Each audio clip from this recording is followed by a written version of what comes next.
கவியரசர் கண்ணதாசன் அவர்கள் ஒரு திரைப்படத்துல பாடல் எழுதுறார். இந்த பாடலுக்கான சூழல் என்ன அப்படின்னா, இல்லறத்துல இணைகிற கணவன் மனைவி எப்படி இருக்கணும் அப்படிங்கிறதுக்கான அறிவுரை சொல்ற மாதிரியான பாடல். இப்பெல்லாம் பண்ற மாதிரி ஒரு கெஸ்ட் அப்பியரன்ஸ் ஒரு நடிகரை வச்சு இந்த பாடலை மேடையில பாடுற மாதிரி நம்ம எடுக்கலாம் அப்படின்னு இயக்குனர் முடிவு பண்றாரு. சரி, இந்த பாட்டு ஒரு அறிவுரை சொல்ற மாதிரியான பாட்டு. இந்த பாட்டை யார் நடிக்கிறாங்களோ அந்த நடிகர் ரொம்ப ரொம்ப முக்கியமானவரா இருக்கணும். அது இல்லாம அவங்க சொல்றத பொதுமக்கள் அப்படியே ஏத்துக்கணும் அப்படின்னா அது சாதாரண நடிகர் நடிச்சா பத்தாது, அதுக்கு கண்ணதாசன் அவர்கள் நடிக்க வச்சீங்கன்னா ரொம்ப சரியா இருக்கும் அப்படின்னு செல்வி ஜெயலலிதா அவர்கள் அவங்க பரிந்துரை பண்றாங்க. அது என்ன படம், என்ன பாடல், இந்த பாடலுக்கான சூழலுக்கு கவியரசர் எப்படிப்பட்ட வரிகளை தந்தார் அப்படிங்கிற சுவாரஸ்யமான விஷயத்தை தான் இந்த வீடியோல நம்ம பார்க்க போறோம். சரி, முக்தா சீனிவாசன் ஒரு படத்தை இயக்குகிறார். அதுலதான் கண்ணதாசன் அவர்கள் ஒரு பாடலை எழுதுகிறார். அதுக்காக இந்த கவியரசர் கண்ணதாசனை அழைக்கிறாங்க.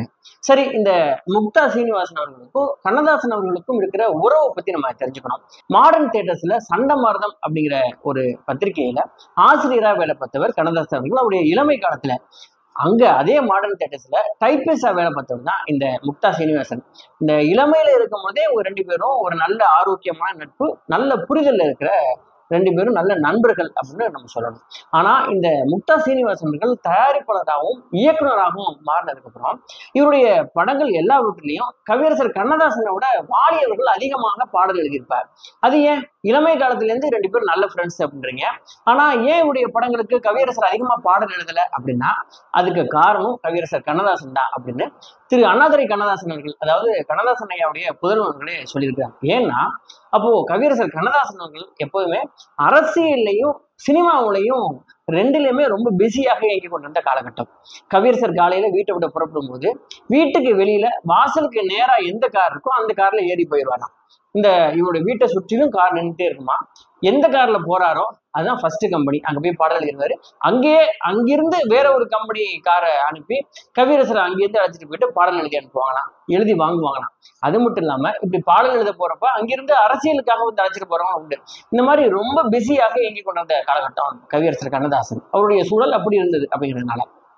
ஆனா இந்த முக்தா சீனிவாசனை பத்தி சொல்லணும் அப்படின்னா, தமிழ் சினிமாவுல சொன்ன நேரத்திற்கு, அதாவது இந்த நேரத்துல ஷூட்டிங், இந்த நேரத்துல ஷூட்டிங் முடியும், இந்த நேரத்துல ரிலீஸ் அப்படின்னு சொல்லிட்டு சில கம்பெனிகள் விரல் விட்டு எண்ணக்கூடிய அளவுல அவங்க அந்த மாதிரி திட்டமிட்டு படம் எடுத்து ரிலீஸ் பண்றாங்க.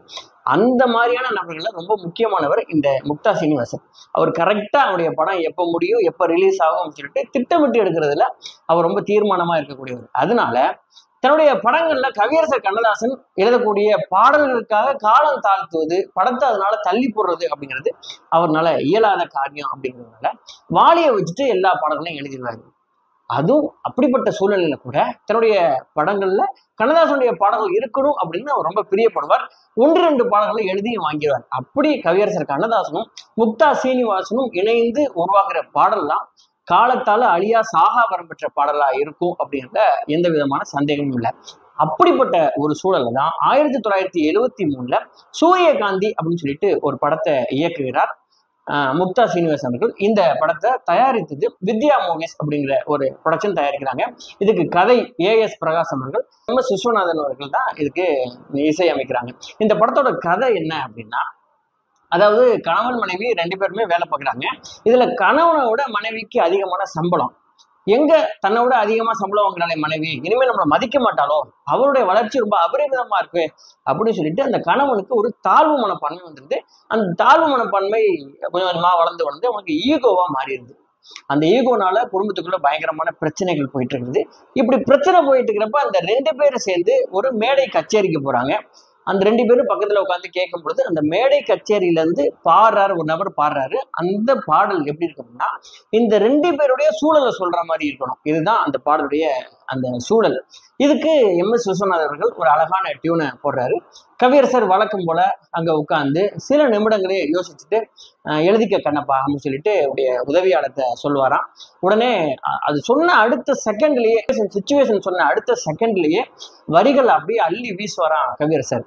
அப்படி வரிகளை சொல்லி அவர் அள்ளி வீசி இருக்கிறார். உடனடியாக எம்எஸ் விஸ்வநாதன் அவர்கள் கவியரசர் சொன்ன அந்த வரிகளை அப்படியே அவரு தன்னுடைய மெட்டுக்குள்ள இருக்குதான்னு சொல்லிட்டு பாடி பார்ப்பாராம். பாடி பார்த்தா மிகச்சிறந்த பாடலா அது வந்திருக்கு அப்படிங்கிறதுல அவருக்கு பயங்கர சந்தோஷம். அருகில் இருந்த இயக்குனரான முக்தா சீனிவாசனுக்கும் இந்த பாடல் வரிகள் ரொம்ப பிடிச்சி போயிருது. உடனே இதை அவங்க ரெக்கார்டிங் பண்றாங்க. இந்த பாட்டை பாடினது TM சவுந்தரராஜன் அவர்கள். இந்த பாட்டு பிரமாதமா வந்திருக்கு அப்படிங்கிறது எல்லாருக்குமே புரியுது. சரி, இந்த பாடலை எடுத்துட்டு போயிட்டு இப்போ ஷூட்டிங் பண்ணணும். இப்போ அந்த படத்துல கதாநாயகியாக நடிச்ச ஜெயலலிதா கிட்ட இந்த பாட்டை போட்டு காட்டுறாங்க. அவங்க கண்ணை மூடி இந்த பாடல் முழுவதும் கேட்டவங்க, இந்த பாடல்ல யாரை நீங்க நடிக்க வைக்க போறீங்க அப்படின்னு சொல்லிட்டு முக்தா சீனிவாசன் அவங்ககிட்ட கேட்டிருக்காங்க.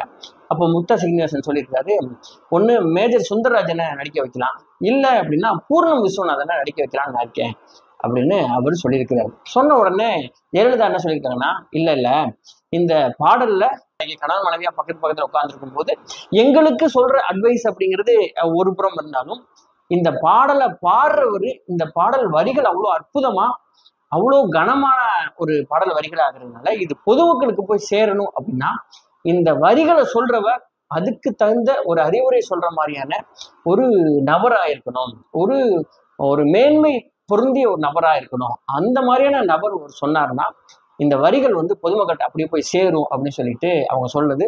இப்போ முக்தா சீனிவாசன் சரி யார் இதில் நடிக்க வைக்கலாம்னு கேட்கும்பொழுது ஜெயலலிதா சொல்லியிருக்காங்க, கவியரசர் கண்ணதாசன் இதுல நடிச்சாருன்னா மிகச்சிறப்பா இருக்கும். அவர் இந்த வரிகளை சொன்னா, இந்த அறிவுரையை சொன்னா பொதுமக்கள் அதை அப்படியே ஏத்துக்குவாங்க, எங்களுக்கும் அது ரொம்ப சரியா இருக்கும், அதனால அவர்கிட்டயே நீங்க கேளுங்கன்னு சொன்ன உடனே முக்தா சீனிவாசன் அப்பதான் யோசிச்சிருக்காரு, ஆமா இல்ல அதுக்கு முன்னாடியே கவியரசர் நிறைய படங்கள்ல அவர் தோன்றியிருப்பார்.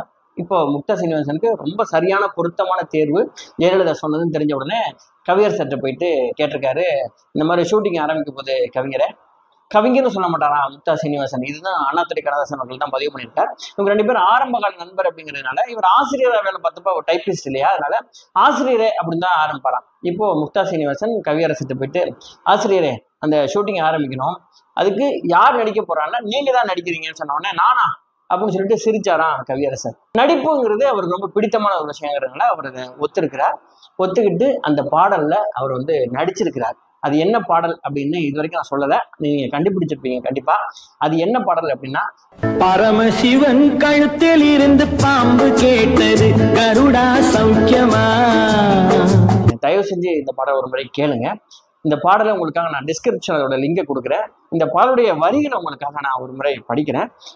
இன்னைக்கு வரைக்கும் இருக்கிற அந்த கணவன் மனைவிக்கு பொருந்துற மாதிரியான வார்த்தைகளை சொல்லியிருப்பார், பொருந்துற மாதிரியான அறிவுரைகளை சொல்லியிருப்பாருங்கிறது இந்த பாடலுடைய மிகச்சிறப்பான விஷயம். பரமசிவன் கழுத்திலிருந்து பாம்பு கேட்டது கருடா சௌக்கியமா, யாரும் இருக்கும் இடத்தில் இருந்து கொண்டால் எல்லாம் சௌக்கியமே, கருடன் சொன்னது அதில் அர்த்தம் உள்ளது. உயர்ந்த இடத்தில் இருக்கும்போது உலகம் உன்னை மதிக்கும், உன் நிலைமை கொஞ்சம் இறங்கி வந்தால் நிழலும் கூட மிதிக்கும். மதியாதார் தலைவாசல் மிதிக்காதே என்று மானமுள்ள மனிதனுக்கு அவ்வை சொன்னது அதில் அர்த்தம் உள்ளது. வண்டி ஓட சக்கரங்கள் 2 மட்டும் வேண்டும், அந்த 2ல் ஒன்று சிறியதென்றால் எந்த வண்டி ஓடும்? உனை போலே அளவோடு உறவாட வேண்டும், உயர்ந்தோறும் தாழ்ந்தோறும் உறவு கொள்வது அது சிறுமை என்பது அதில் அர்த்தம் உள்ளது. நீயும் நானும் சேர்ந்திருந்தோம் நிலவு வானம் போலே, நான் நிலவு போல தேய்ந்து வந்தேன் நீ வளர்ந்ததாலே. என் உள்ளம் என்னை பார்த்து கேலி செய்யும் போது இல்லாதான் இல்வாழ்வில் நிம்மதி ஏது, இது கணவன் சொன்னது இதில் அர்த்தம் உள்ளது. பரமசிவன் கழுத்தில் இருந்து பாம்பு கேட்டது கருடா சௌக்கியமா, யாரும் இருக்கும் இடத்தில் இருந்து கொண்டால் எல்லாம் சௌக்கியமே, கருடன் சொன்னது அதில் அர்த்தம் உள்ளது. கணவன் மனைவி இந்த 2 பேருக்குள்ள ஈகோ இருக்கக்கூடாது அப்படிங்கிறதுக்காக மிகச்சிறப்பா எழுதியிருப்பாரு. வண்டி ஓட சக்கரங்கள் 2 மட்டும் வேண்டும், அந்த 2ல ஒன்று சின்னதா போனா கூட எந்த வண்டி ஓடும், வாழ்க்கைங்கிற அந்த வண்டி ஓடாது அப்படின்னு சொல்லிட்டு இந்த பாடல்ல கணவன் மனைவிக்கு மிகச்சிறந்த அறிவுரையை சொல்லியிருப்பார். இந்த பாடல்ல கவியரசர் தோன்றி நடிச்சது இந்த பாடலுக்கு மகுடம் சூட்டுறது போல இருந்தது. அதனாலதான் இன்னைக்கு வரைக்கும் அந்த பாடல் எல்லாராலையும் நேசிக்கப்படுற, தினமும் கேட்கப்படுற பாடல்ல இந்த கவியரசர் கண்ணதாசன் எழுதின பாடல்கள்ல ஒரு மிகச்சிறந்த பாடல்கள்னு ஒரு வரிசைப்படுத்தினா அதுல ரொம்ப முக்கியமான இடத்தை பிடிக்கக்கூடிய பாடல்கள் இதுவும் இருக்கும் அப்படிங்கிறது எல்லாருமே ஒத்துக்கொள்ளக்கூடிய ஒரு உண்மை. சரி என்பர்களே, இந்த கவியரசர் கண்ணதாசனை பற்றி பேசிக்கொண்டே இருக்கலாம். அவருடைய பாடல் பிறந்த கதைகள், அதுக்கு பின்னாக நடந்த சுவாரஸ்யமான விஷயங்கள், அவரை பற்றி பேசுறது எல்லாமே ஒரு ரொம்ப இனிப்பான பெருமை பொங்குகிற ஒரு விஷயமா இருக்குது. தொடர்ச்சியாக கவியரசு கண்ணதாசனை பற்றி நான் வந்து காணொலி வெளியிடுறதுக்காக அவரை பற்றியான தகவல்களை தேடி தேடி படிக்கும் போதும் பார்க்கும் போதும் ஒரு மிகச்சிறந்த நபரா கண்ணதாசன் அவர்கள் என்னுடைய மனதில் இடம் பிடிக்கிறார். அப்படித்தான் அவங்க ஒவ்வொருவருக்குமே உங்களுடைய மனதிலெல்லாம் அவர் நிறைந்திருக்கார் அப்படிங்கிறது என்னால் புரிஞ்சுக்க முடியுது. அதனால தான் அவர் சாகாவரம் பெற்ற இந்த தமிழுக்கு அவர் பெரும் கொடை, ஒரு பெரும் கவிஞர் அப்படிங்கிறத எல்லாருமே ஒத்துக்கொள்கிற ஒரு விஷயம். இந்த சேனல் உங்களுக்கு பிடித்திருக்கோம்னா அதை சப்ஸ்கிரைப் பண்ணிங்க, உங்கள் நண்பர்களுக்கும் ஷேர் பண்ணுங்கள். நீங்கள் தயவு செஞ்சு இந்த பாட்டை ஒரு முறை இன்னைக்கு போய் கேளுங்க. அதோடைய டிஸ்கிரிப்ஷனில் இந்த பாட்டோட லிங்கை நான் கொடுக்குறேன். நன்றி. நான் உங்கள் ரகசியா. வணக்கம்.